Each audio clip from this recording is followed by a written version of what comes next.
성경은 결혼 이야기로 시작해서 결혼 이야기로 끝납니다.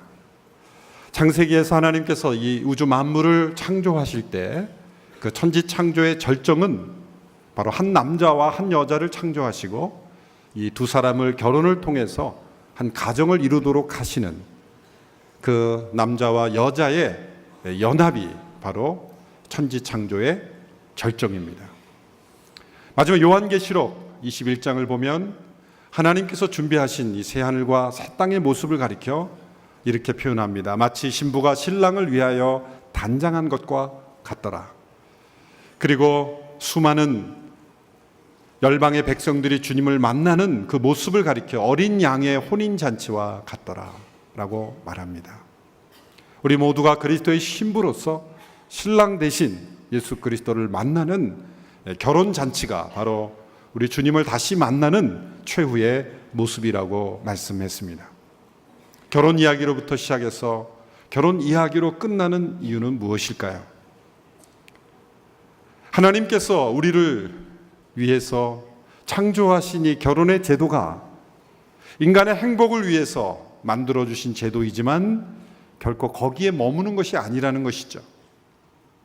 단지 인간의 필요와 행복만을 위해서 결혼을 창조하신 것이 아니라 그 이상의 목적이 있다는 것이죠. 그것은 무엇입니까? 하나님이 우리를 얼마나 사랑하시는지, 그리고 하나님과 하나님의 백성들이 영원히 나누게 될 그 친밀한 결혼을 이 땅 위에서 우리가 경험하고 그것을 내다보도록 하기 위해서 결혼이라는 제도를 하나님께서 만드셨다는 것이죠. 제프리 브로밀리라는 신학자는 말하기를 하나님께서는 자기의 형상대로 인간을 만드셨다. 동시에 하나님과 자기 백성들 간의 그 영원한 결혼을 보여주시기 위해서 결혼을 만드셨다라는 것입니다.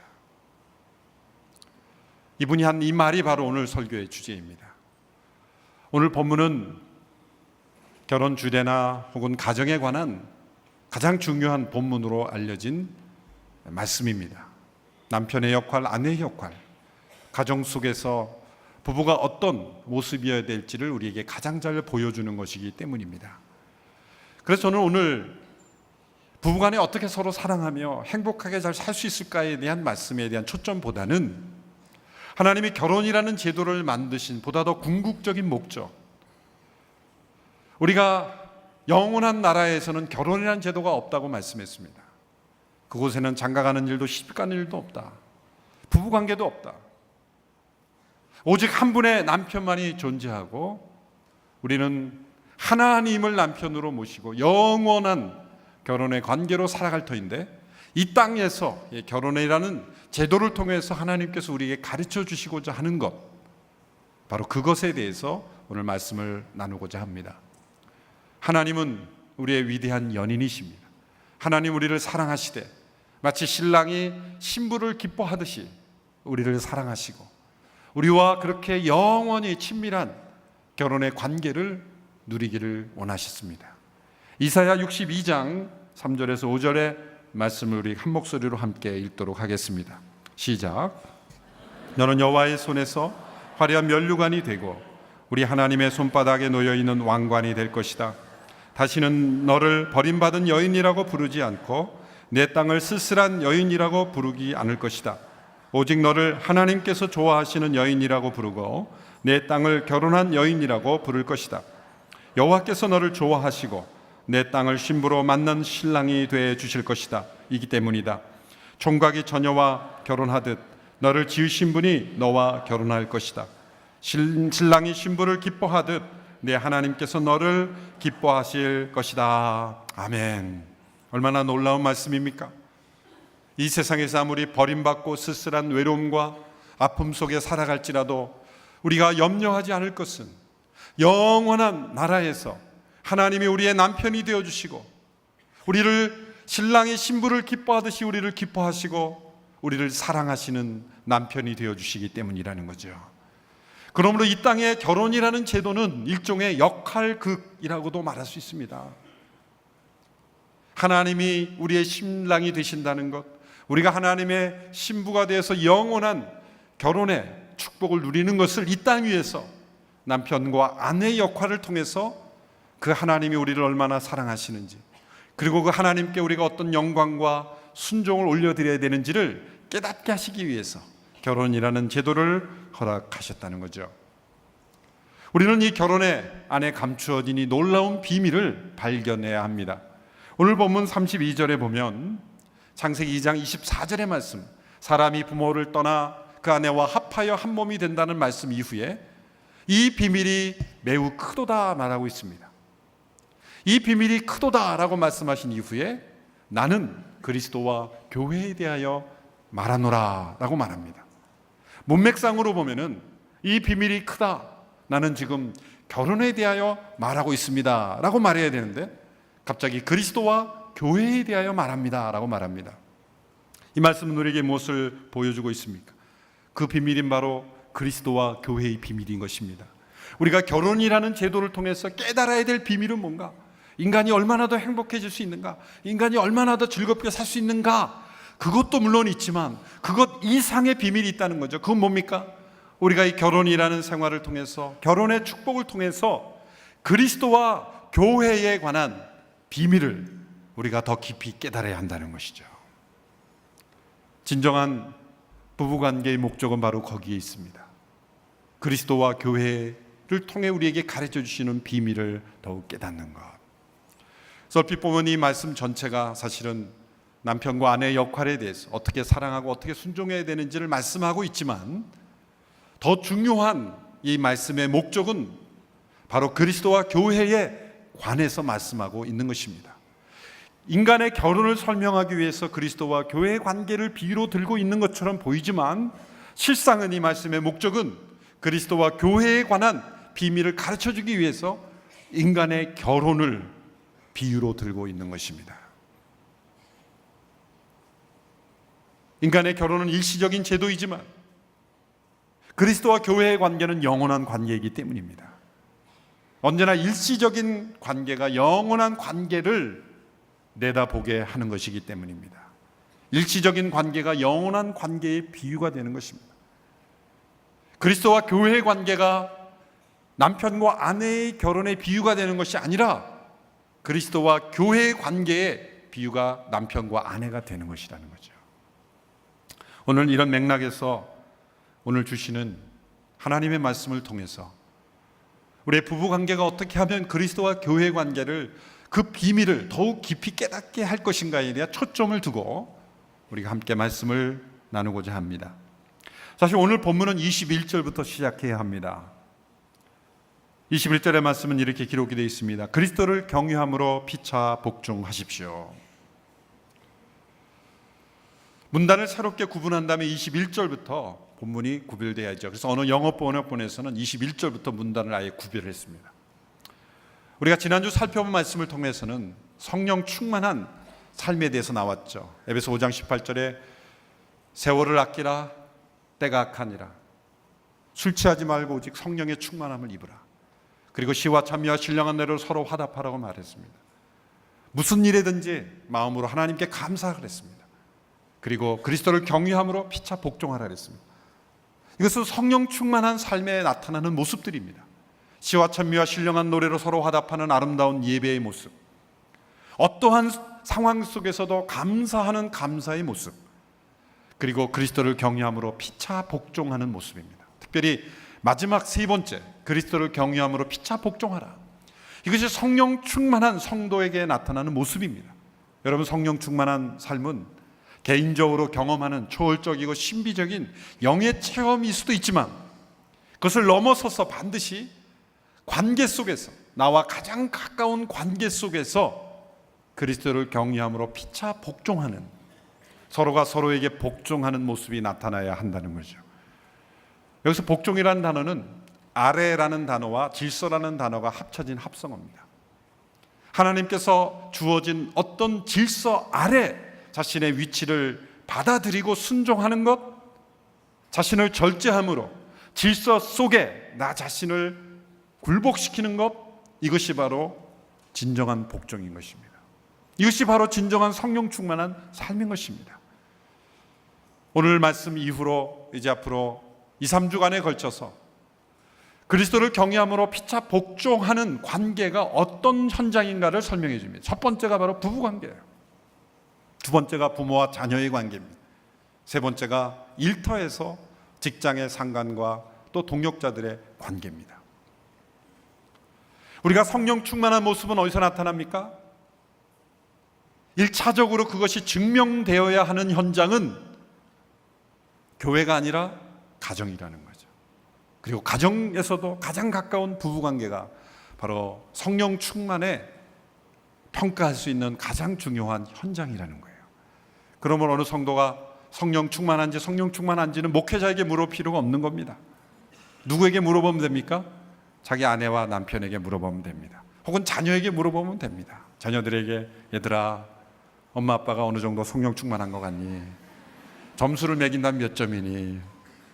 거기서 나오는 점수가 진짜 점수예요.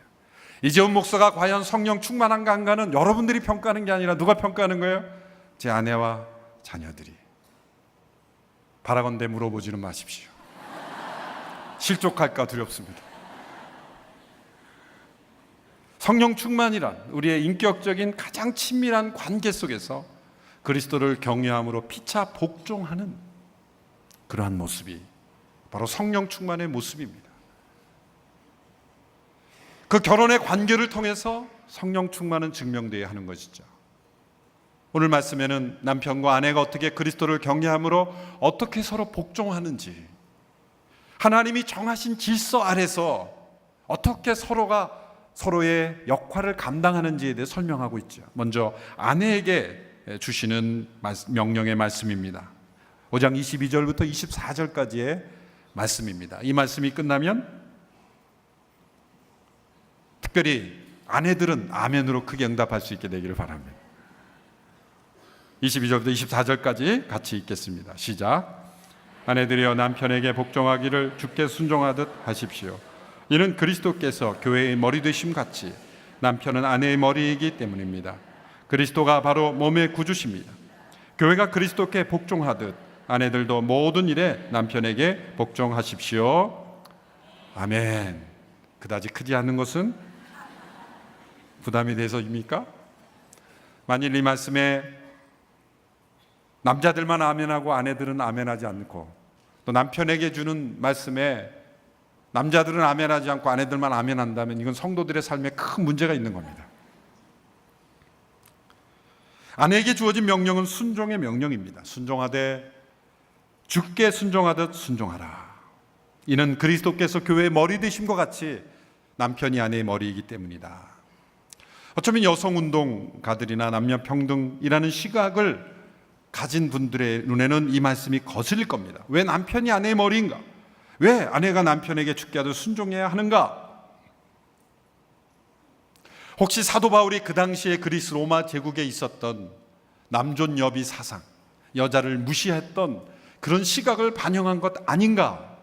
라고 해석하는 분들도 있습니다. 물론 그 당시 그리스 로마 제국은 우리나라 예전 조선시대 고대 우리 한국에 있었던 그러한 남존여비보다도 훨씬 더 여자들을 무시하고 비천하게 여겼던 그런 시대, 여자들을 상품처럼 여겼던 그런 시대였습니다. 로마 제국 처음 500년간은 이혼이라는 단어 자체도 들을 수 없었다고 합니다. 그런데 바울 당시에 와서는 로마의 정치가요 철학가였던 세네카가 한 말에 의하면 여자는 이혼당하기 위해서 결혼했고 결혼하기 위해서 이혼당하는 시대가 되었다고 합니다.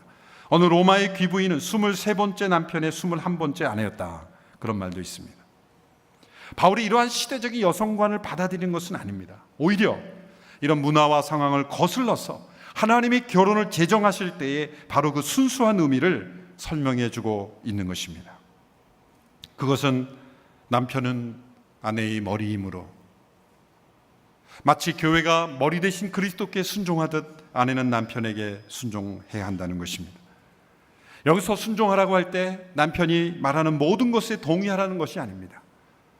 죄짓는 일까지 남편이 하라는 대로 다 따라하는 말이 아닙니다. 여성이 남성보다 열등하기 때문에 머리로 받아들이라는 것이 아닙니다. 이것은 창조의 질서입니다. 하나님께서 정하신 창조의 질서입니다. 남편이 아내의 머리라는, 이 머리라는 단어에 두 가지 의미가 있습니다. 첫째는 리더십이라는 의미가 있고, 두 번째는 원천, 근원이라는 의미가 있습니다. 리더십이라는 것은 물질적인 어떤 공급자, 인도자, 보호자 뿐만 아니라 영적인, 이 가정의 영적 지도자로서 그 가정을 하나님 앞에 인도하는 그런 인도자의 리더의 역할을 해야 된다는 거예요. 원천이라는 뜻은 그 가정의 사랑의 근원이 되어야 된다는 거죠. 그 가정의 사랑이 어디서부터 흘러나와야 되는가? 남편으로부터 흘러나와야 된다는 거죠. 그 가정에 있어야 될 모든 사랑의 근원을 거슬러 보면 남편이 사랑의 근원이 되는 것입니다. 서로 사랑하기 어려울 때도 먼저 사랑하는 사람이 남편이어야 하고, 받아들이기 어려운 상황 속에서도 먼저 받아들이고 용납하는 사람이 남편이어야 한다는 것. 이것이 남편의 머리됨입니다. 그러므로 머리됨은 책임을 의미하는 것입니다.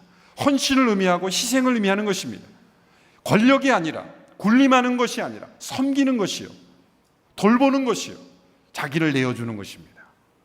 예수님은 교회의 머리셨지만 교회의 일원인 제자들의 발을 씻어주셨지 않습니까?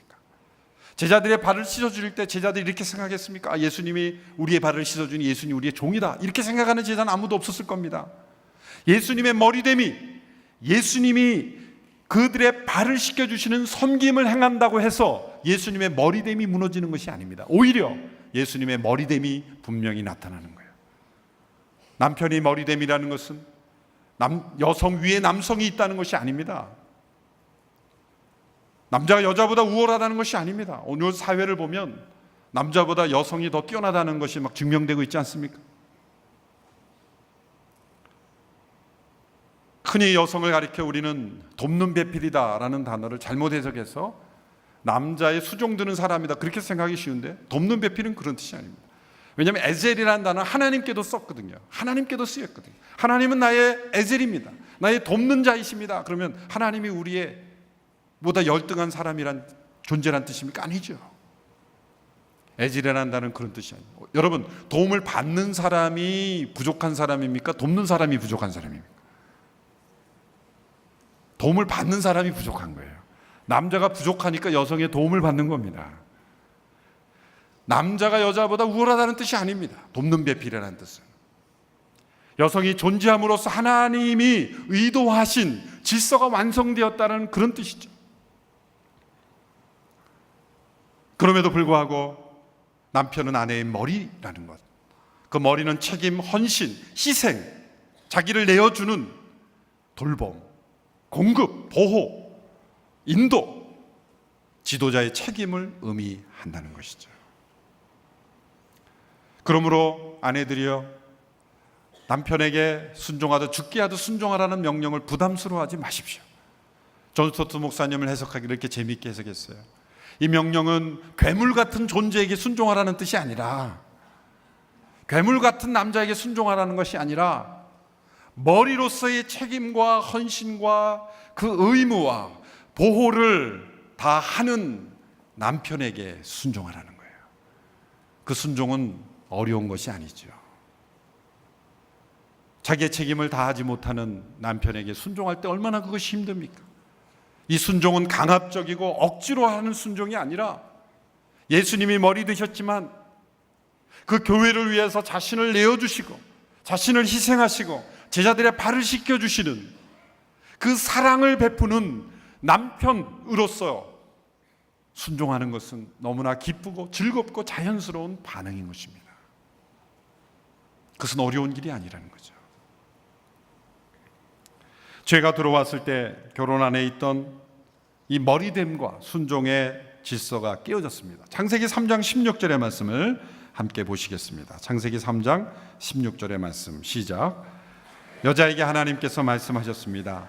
내가 내게 임신의 수고로움을 크게 더할 것이니 내가 괴로움 속에서 자식을 낳을 것이다.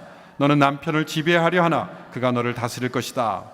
타락으로 인해서 여성들에게 주어진 두 가지 쓰디쓴 열매입니다. 첫 번째는 임신의 수고로움, 아이를 낳는 고통이 크게 더해진 것이고, 두 번째는 후반부의 말씀이 이렇게 되어 있습니다. 너는 남편을 지배하려고 하나 그가 너를 오히려 다스릴 것이다. 여성이 남편을 지배하려고 할 때 남편은 거기에 지지 않고 힘으로, 강포로, 억지로 여자를 다스리게 될 것이다라는 거예요.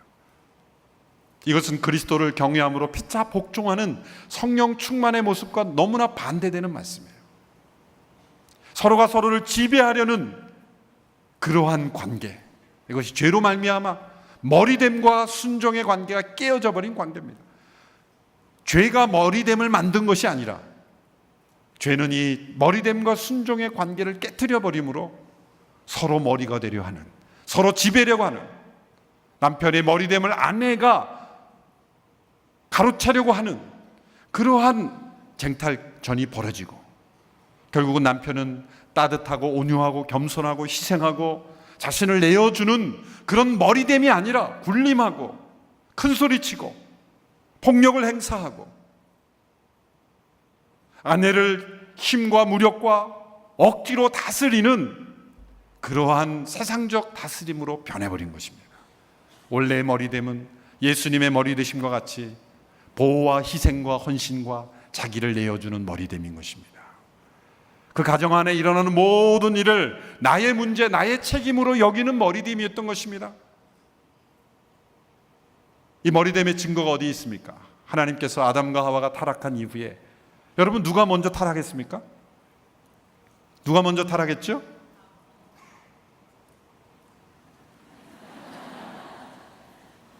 아담과 하와 누가 먼저 타락했죠? 하와. 여성들이 대답해 주셔서 감사합니다. 하와가 먼저 꼬임을 받고 넘어졌어요. 그런데 하나님께서 누구를 먼저 책망하셨는지 아십니까? 아담이에요. 타락한 직후에 하나님 이렇게 말씀하지 않으셨어요? 하와야 내가 어디 있느냐? 그러지 않으셨어요. 아담아 내가 어디 있느냐? 타락의 순서와 추궁의 순서는 정반대예요. 왜 그렇죠? 타락한 순서대로 책망을 해야 되잖아요. 제일 먼저 타락했으면 뱀에게 먼저 추궁을 해야 되고, 그 다음에 여자에게 추궁해야 되고, 그 다음에 이 남편 아담에게 추궁을 해야 되는데 정반대인데 먼저 여자에게. 여러분 뱀은 추궁 안 해요. 왜 그런지 아십니까? 하나님 포기하신 거예요. 추궁을 한다는, 질문을 한다는 것은 회복의 기회가 있다는 거예요. 뱀아 너가 어떻게 하자고 이렇게 했느냐? 그렇게 하지 않았어요. 이미 사탄은 지옥에 떨어져야 될 존재가 되어 있는 겁니다. 하나님에게, 사단에게 회개를 촉구 안 하세요. 뱀에게 질문도 안 해요. 하와로부터 시작하는 거예요. 그런데 하와가 먼저 타락했지만 왜 아담에게 먼저 추궁합니까? 아내의 머리가 남편이기 때문이에요. 책임이 먼저 있기 때문이에요. 하와가 타락할 때 아담은 어디 있었습니까? 집에 있었습니까? 잠자고 있느라고 몰랐습니까? 아니죠. 옆에 있었어요. 머리됨을 실천하지 못했어요. 아내를 보호하지 못했습니다. 대화가 진행될 때 끊었어야 되는 겁니다. 거기까지 그만해야 된다. 더 이상 지나가서는 안 된다. 이건 범해서는 안 된다. 그 머리됨의 보호와 지도와 인도, 영적인 책임을 다하지 않았기 때문에 하나님이 아담아 내가 어디 있느냐? 아담에게 먼저 질문하신 거예요. 추궁하신 거예요. 오늘 이 시대에도 어느 가정이건 어떤 문제가 있든지 간에 여러분이 저와 여러분의 가정에 하나님이 찾아오셔서 노크하시며 질문하실 때는 누구를 먼저 찾으신다고요? 문제 있는 자녀를 먼저 찾지 않으십니다. 문제 있는 아내를 먼저 찾지 않습니다. 이 집의 가장이 어디 있느냐? 이 집의 머리는 어디 있느냐? 남편을 먼저 찾으신다는 거예요. 제가 잘못한 게 아닌데요? 아닙니다. 머리됨이라는 의미가 바로 거기 있는 거예요.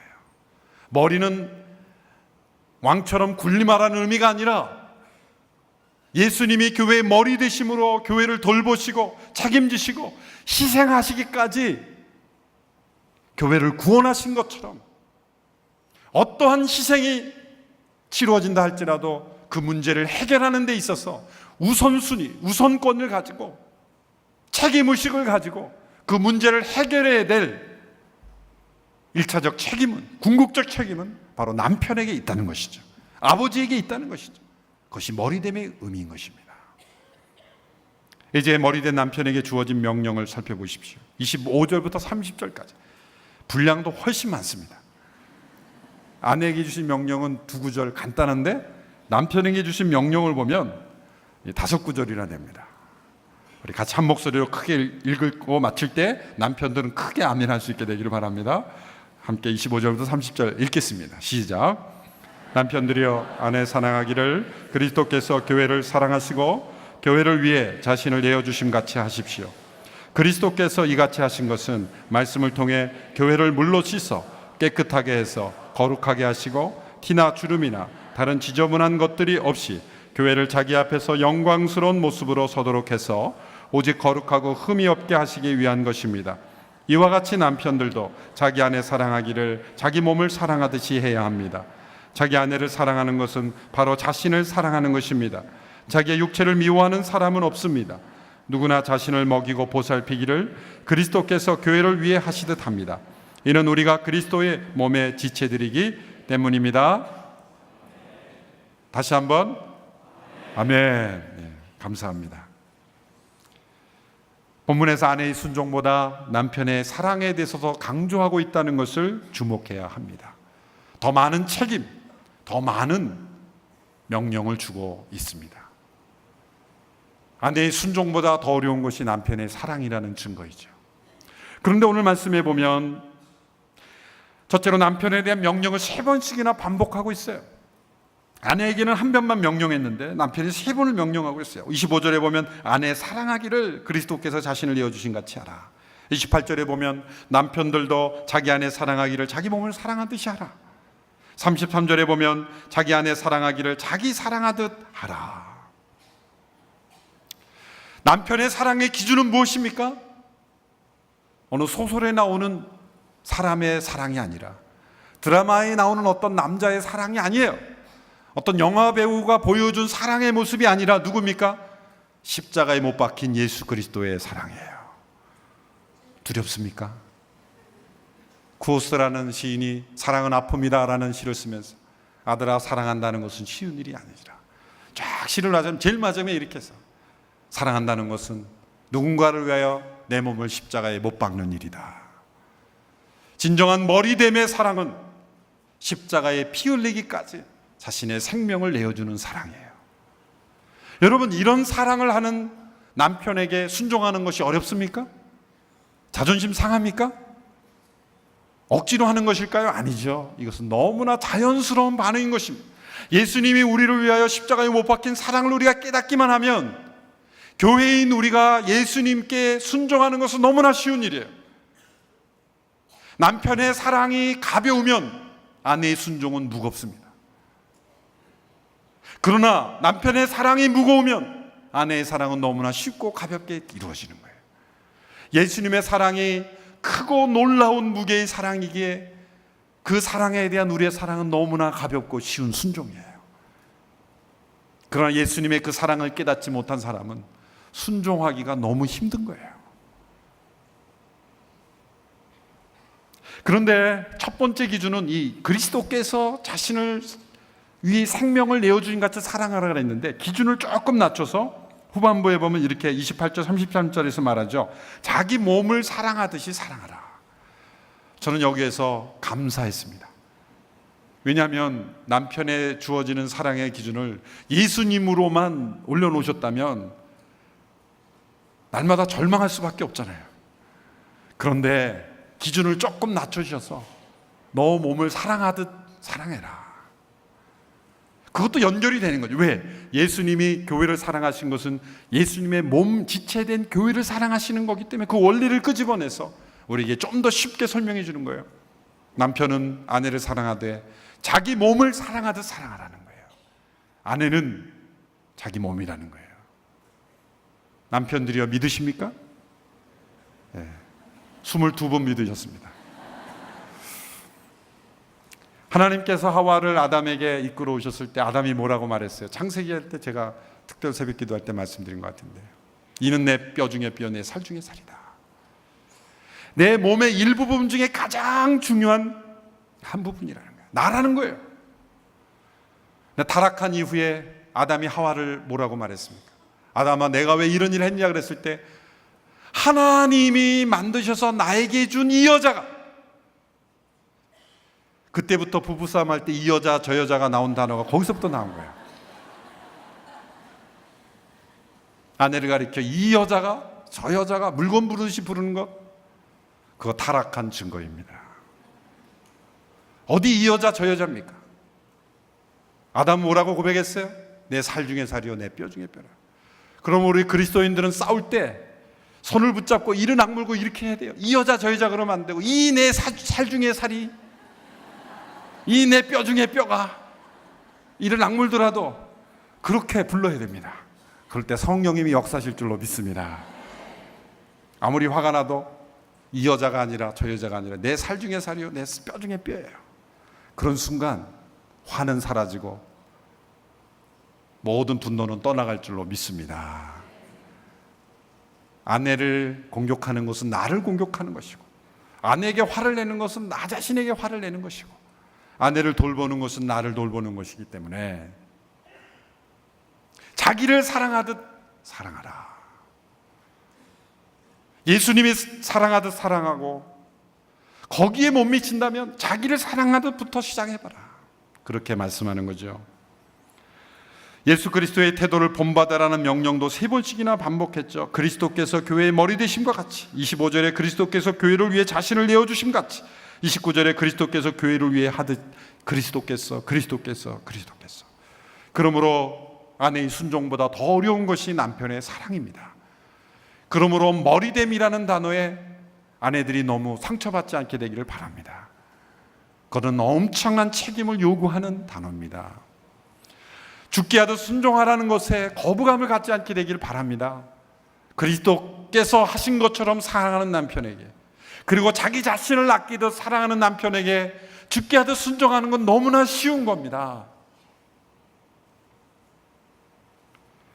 또 어떻게 아내를 사랑해야 되는지를 그리스도께의 교회를 사랑하신 3단계로 설명했어요. 25절에 보면 자신을 내어주는 희생, 26절에 보면 말씀과 물로 씻어 깨끗하고 거룩하게 하는 것, 27절에 자기 앞에 영광스러운 모습으로 서도록 하는 것.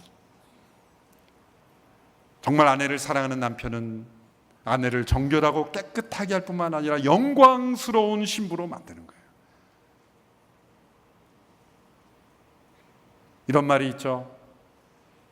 남편을 날마다 폄하하고 무시하는 아내에게 당신이 왕후가 되려면, 퀸이 되려면 남편을 왕으로 만들어라. 그러면 자신이 왕후가 되는 거예요. 퀸이 되는 거예요. 자신은 퀸이 되고 남편이 종이 될 수는 없는 거예요. 한 몸이기 때문이죠. 오늘 말씀을 통해 보면 남편이 그리스도처럼 사랑한다고 할 때 그리스도의 사랑을 알지 못하고 어떻게 아내를 사랑할 수 있겠습니까? 그리스도와 교회의 한 지체됨을 깨닫지 못하고 어떻게 남편과 아내가 한 몸이라는 것을 깨달을 수가 있겠습니까? 우리가 진정한 남편과 아내의 역할을 감당하기 위해서 우리는 무엇보다 먼저 그리스도의 사랑을 깨달아야 한다는 거예요. 그리스도를 경외함으로 피차 복종해야 한다는 거죠. 아내도 그리스도의 사랑을 알지 못하고 어떻게 죽게 하듯 남편에게 순종할 수 있겠습니까? 남편과 아내 모두가 다 그리스도의 사랑을 깨달을 때만 우리는 서로 사랑하고 서로 순종할 수가 있는 것입니다. 결국 이 땅에서 우리가 사랑하고 순종하는 그런 부부관계의 모든 역할은 무엇을 위한 겁니까? 영원한 하나님이 우리의 남편이 되시고 우리가 그분의 신부가 되어서 영원히 지속될 그리스도와 교회의 관계를 이 땅 위에서 연습하는 역할극이다, 이렇게 생각하시면 되는 거예요. 그러므로 진정한 부부의 사랑은 서로 간의 행복에서 머물지 않고 누구를 더 깊이 깨달아야 합니까? 그리스도를 더 깊이 깨달아야 하는 것입니다. 그리스도의 사랑과 또 그리스도께 드려지는 순종을 부부관계를 통해서 더 깊이 체험함으로 영원히 우리가 만날 신랑 되신 예수 그리스도, 그분과의 관계를 이 땅 위에서 더 깊게 하는데 결혼의 목적이 있다는 것입니다. 우리의 모든 결혼 관계가 신랑 되신 예수 그리스도와 또 그분의 지체된 교회의 깊은 연합을 만들어내는, 체험하는, 누리는 우리의 삶이 될 수 있도록 간절히 바랍니다. 우리의 가정이 성령 충만한 가정이 되기를 바랍니다. 우리의 부부관계가 성령 충만한 부부관계가 되기를 축원합니다.